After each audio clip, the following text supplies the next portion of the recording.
درود بر شما. خیلی خوشحال هستم که میزبان شما در قسمت سوم پادکست رادیو روی خط هستم. محمد علی سعادتچو هستم. با امیدوار هستم که پادکست بی‌نظیر رو کنار هم دیگه داشته باشیم. امروز میخوام در رابطه با یه مفهوم خیلی جالب و کلیشه‌ای صحبت کنم. دیجیتال مارکتینگ. دیجیتال مارکتینگ. دوبار گفتم که قشنگ فکر میکنم میدونیم، همه داریم در موردش صحبت میکنیم. شاید هم نمیدونیم. میخوایم امروز بهتر بفهمیم که میدونیم یا نمیدونیم.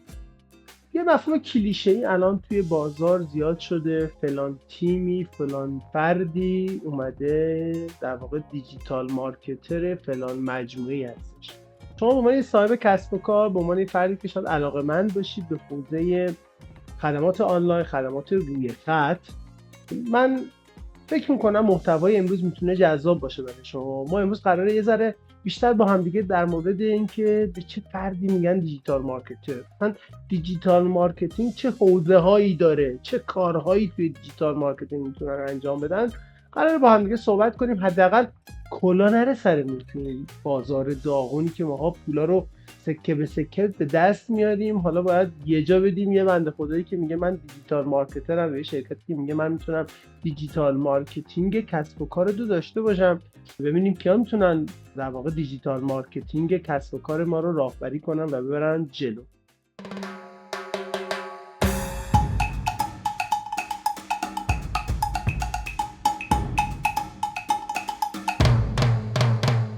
اول بیایم با هم دیگه اینجوری شروع کنیم. دیجیتال مارکتینگ از 2 تا بخش تشکیل شده: دیجیتال و مارکتینگ.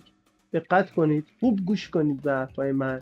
خیلی کمک میکنه شما رو توی قراردادهای دیجیتال مارکتینگ که میخوایم ببندید. دیجیتال و مارکتینگ، این بخش 2 تاست.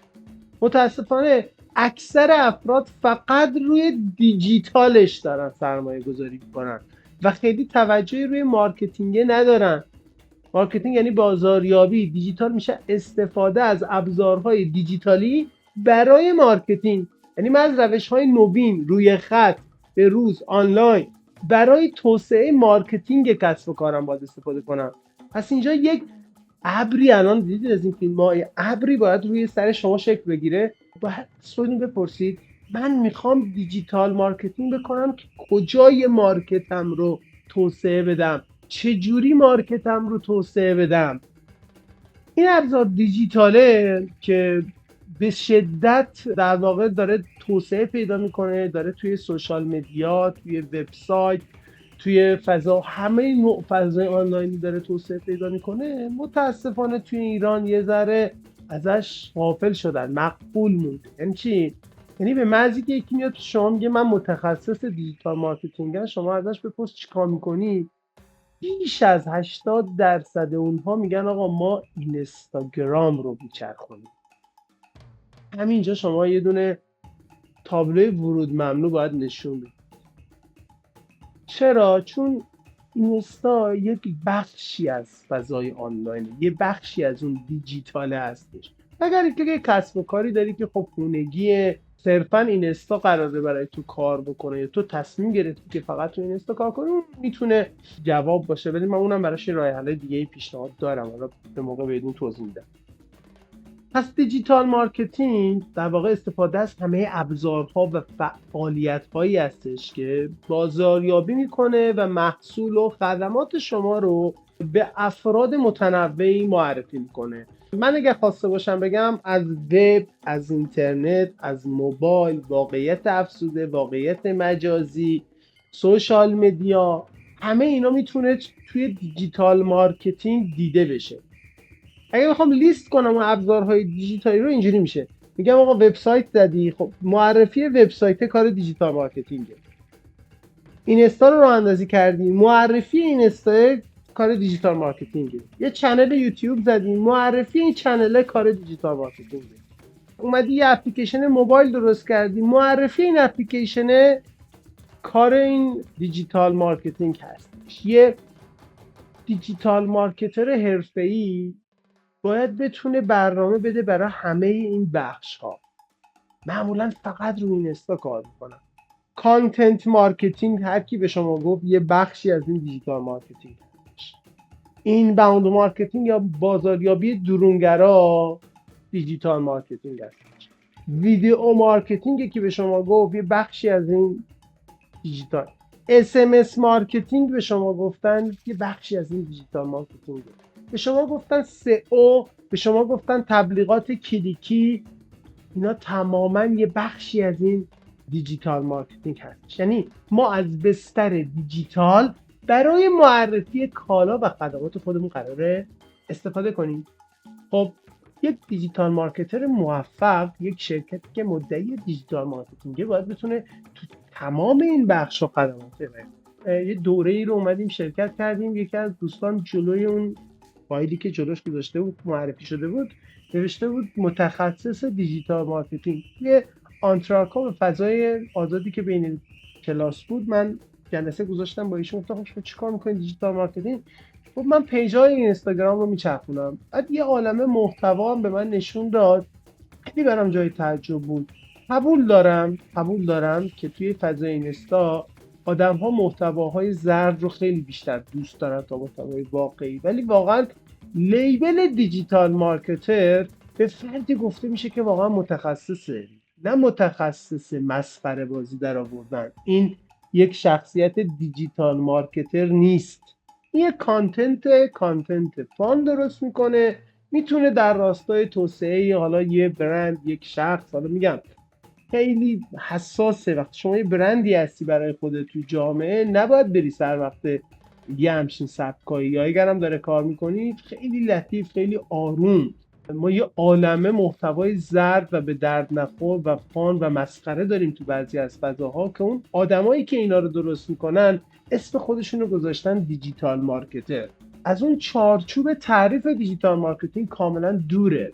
آدمای قدرتمندی ما داریم توی همین ایران که برندهایی مثل دیجیکالا، مثل اسنپ، مثل جاباما، نمیدونم خیلی زیاد، مثل دیوا، اینها دیجیتال مارکترهای حرفه‌ای پشتشون هستش.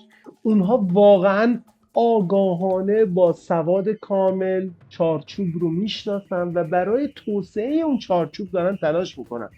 بله، تولید محتوا هم یکی از بخش‌های دیجیتال مارکتینگ. اینکه با چه محتوایی تولید کنیم برمیگرده به همون مفاهیمی که جلسات قبلی تو پادکست قبلی گفتم. استراتژی یا اون مغز افزار اونجا تصمیم میگیریم چیکار بکنید.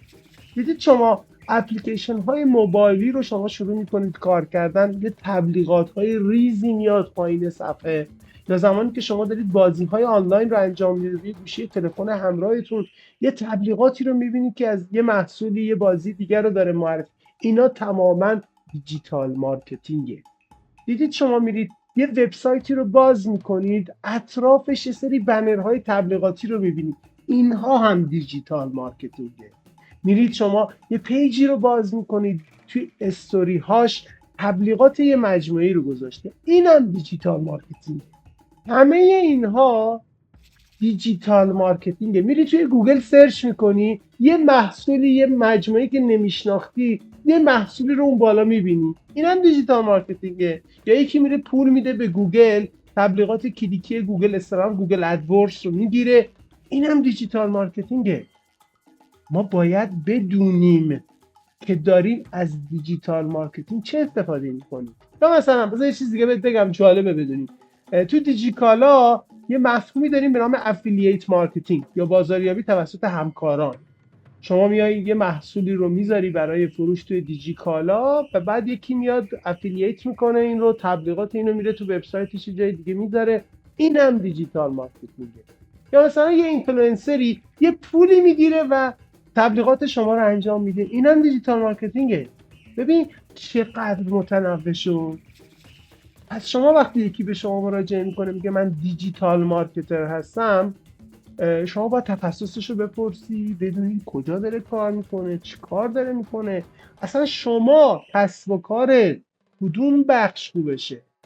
ما این که الان همه چیز متمرکز شده تو اینستا، این یه ضعفه. اصلا شاید شما باید یه کانال آپارات بزنی، یه کانال توی ایتا بزنی، یه کانال تو تلگرام بزنی، بهتر از اینستا شاید پول در بیاری، شاید بهتر بتونی محصول خدمات رو ارائه بدی. الزامی نداره که حتما اینستا باشه.